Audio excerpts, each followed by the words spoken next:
Olá pessoal, hoje estou aqui para mostrar para vocês o que é ângulo e os tipos de ângulo. Então vamos lá para a definição do que é ângulo. Ângulo é a medida da abertura entre duas retas que possuem a mesma origem. Então eu trouxe um exemplo aqui. Eu tenho a reta OA e a reta OB. Então, observa-se que nós temos um ponto que é comum, o ponto O. Então, nesse ponto O, me dá um ângulo aqui, ó, a medida da abertura entre duas retas, me dá o que é um ângulo, me dá o valor do ângulo, que no caso aqui, ó, é 30 graus. O ângulo, ele é sempre medido em graus. Então, vamos ver a diferença entre os ângulos.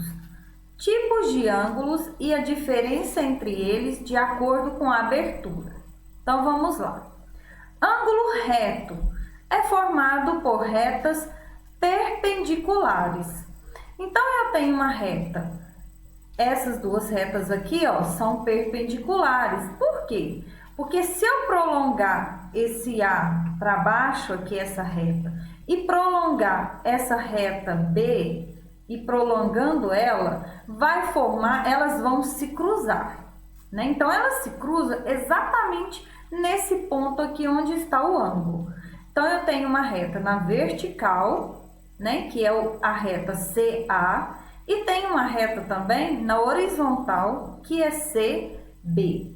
Então, o ponto de origem dessas duas retas é o ponto C. Nesse ponto C, me dá um ângulo de 90 graus, que é também chamado de ângulo reto. Agora temos ângulo agudo.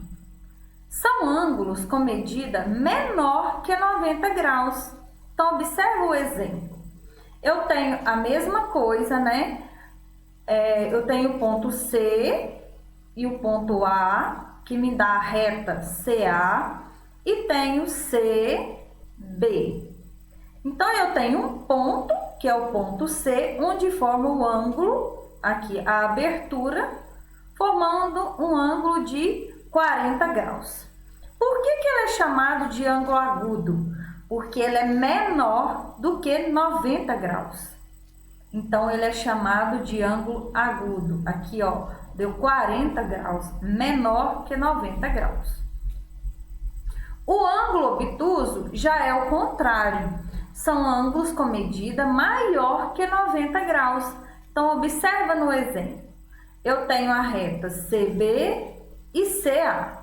O ponto de origem é o ponto C, que me dá um ângulo de 145 graus. Então, esse ângulo aqui, olha, ele é maior que 90 graus. Por isso, ele é chamado de ângulo obtuso. 145 graus. O ângulo raso são ângulos com medida igual a 180 graus. Então, observa o exemplo. Eu tenho o ponto C e R, que me dá a reta CR, e tenho o CP, que me dá a reta CP. Então, o ponto de origem aqui, olha, é o ponto C, que me dá um ângulo de 180 graus. As letras aqui, pessoal, elas mudam, né? Isso aqui, se você for fazer um desenho, por exemplo, numa atividade, você pode nomear a reta da maneira que você preferir. Só que você tem que observar que tem um ponto de origem nos ângulos, tá bom? Então, essa foi a definição de ângulos. Espero que eu tenha ajudado. Se você gostou desse vídeo, deixa o seu joinha, compartilha.